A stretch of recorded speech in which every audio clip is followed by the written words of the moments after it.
தினம் ஒரு திருப்பாடல் வரிசையில் இன்று திருப்பாடல் 72. அரசருக்காக மன்றாடல். கடவுளே, அரசருக்கு உமது நீதி தீர்ப்பை வழங்கும் ஆற்றலை அளியும்.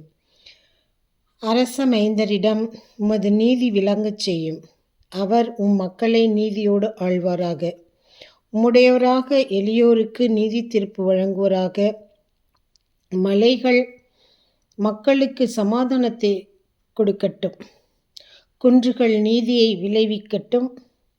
எளியோரின் மக்களுக்கு அவர் நீதி வழங்குவாராக. ஏழைகளின் பிள்ளைகளை காப்பாராக. பிறரை ஒடுக்குவோரை நொறுக்கி விடுவாராக. கதிரவனும் நிலாவும் உள்ளவரையில் மக்கள் தலைமுறை தலைமுறையாக உமக்கு அஞ்சி நடப்பார்களாக. அவர் புல்வெளியில் பெய்யும் தூறலைப் போல் இருப்பாராக. நிலத்தில் பொழியும் மழையைப் போல் விளங்குவாராக. அவர் காலத்தில் நீதி தழைத்தோங்குவதாக.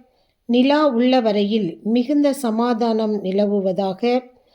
ஒரு கடலில் இருந்து அடுத்த கடல் வரைக்கும் அவர் ஆட்சி செலுத்துவார். பேராற்றலில் இருந்து உலகின் எல்லை வரைக்கும் அவர் அரசாழ்வார். பாலை வெளி வாழ்வோர் அவர் முன் குனிந்து வணங்குவர். அவர் எதிரிகள் மண்ணை நக்குவார்கள். தர்சீக அரசர்களும் தீவுகளின் அரசர்களும் காணிக்கைகளை கொண்டு வருவார்கள்.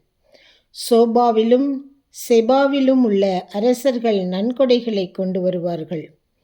எல்லா அரசர்களும் அவர் முன் தரை மட்டும் தாழ்ந்து வணங்குவார்கள். எல்லா இனத்தவரும் அவருக்கு ஊழியம் செய்வார்கள். தம்மை நோக்கி மன்றாடும் ஏழைகளையும் திக்கற்ற எளியோரையும் அவர் விடுவிப்பார். வறியோருக்கும் ஏழைகட்கும் அவர் இரக்கம் காட்டுவார். ஏழைகளின் உயிரை காப்பாற்றுவார். அவர்கள் உயிரை கொடுமை நின்றும் வன்முறை நின்றும் விடுவிப்பார். அவர்கள் இரத்தம் அவர் பார்வையில் விலை மதிப்பற்றது. அவர் நீடூடி வாழ்க. சேபாவின் பொன் அவருக்கு கொடுக்கப்படும். அவருக்காக இடையராது வேண்டுதல் செய்யப்படுவதாக. அவர் மீது ஆசிகள் வழங்கப் பெறுமாறு நாள் முழுவதும் மன்றாடப்படுவதாக.